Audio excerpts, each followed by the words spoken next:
Hey, and welcome to Sermon After Sunday. This is a midweek podcast from Graceway Baptist. These brief episodes help us take Sunday's message and shape us throughout the week, not just on Sunday mornings. So whether you're driving or working or just taking a moment to breathe, we're really glad that you've joined us. So let's just take a moment and step back into Sunday's message.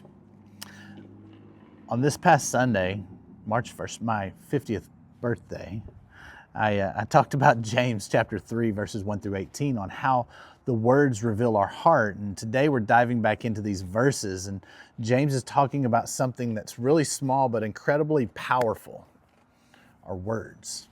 You see, James in this passage gave us three images: a bit in a horse's mouth, a rudder on a ship, and a spark that starts a fire.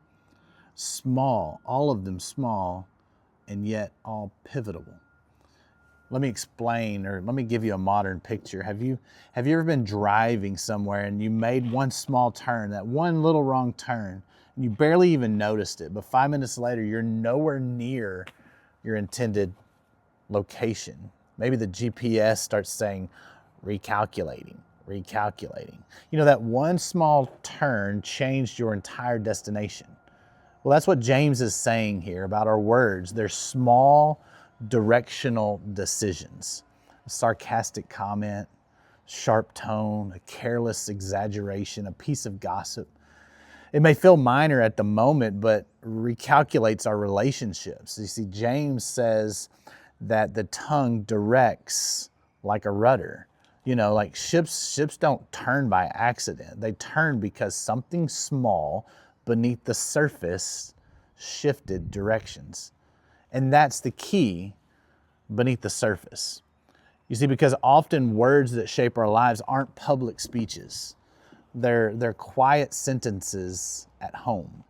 They're the way we speak when we're talking to our spouses when we're tired, or the way we correct our kids, or the way we talk about conversations with coworkers when they're not around. Small also does not mean insignificant. Oftentimes, small determines direction, but James doesn't just stop there. He moves from direction to destruction. He says the tongue is like a fire. It's a tiny spark, can ignite a forest. We've all seen this play out: a rumor that spreads, a careless post that goes viral, one heated argument that escalates because neither side will stop adding fuel. Have you ever heard what Proverbs said in chapter 26, verse 20? It says, without wood, the fire goes out.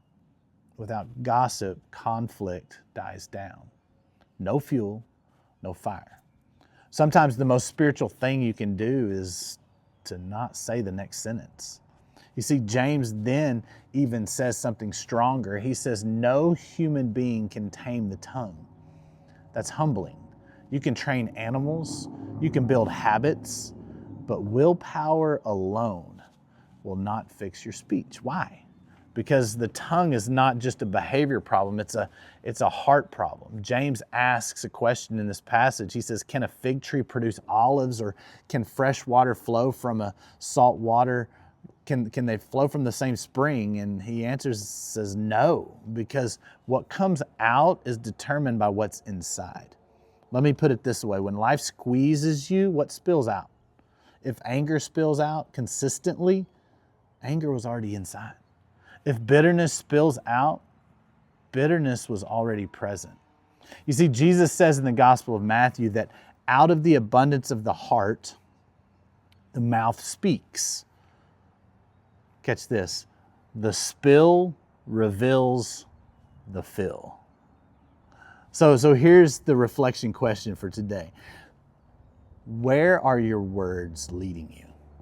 And what do they reveal about what's filling your heart? In the next episode, we'll talk about the solution that James gives, not self-control alone, but wisdom that comes from above. Because if God changes the source, He can change the stream. We'll see you next time for Sermon After Sunday.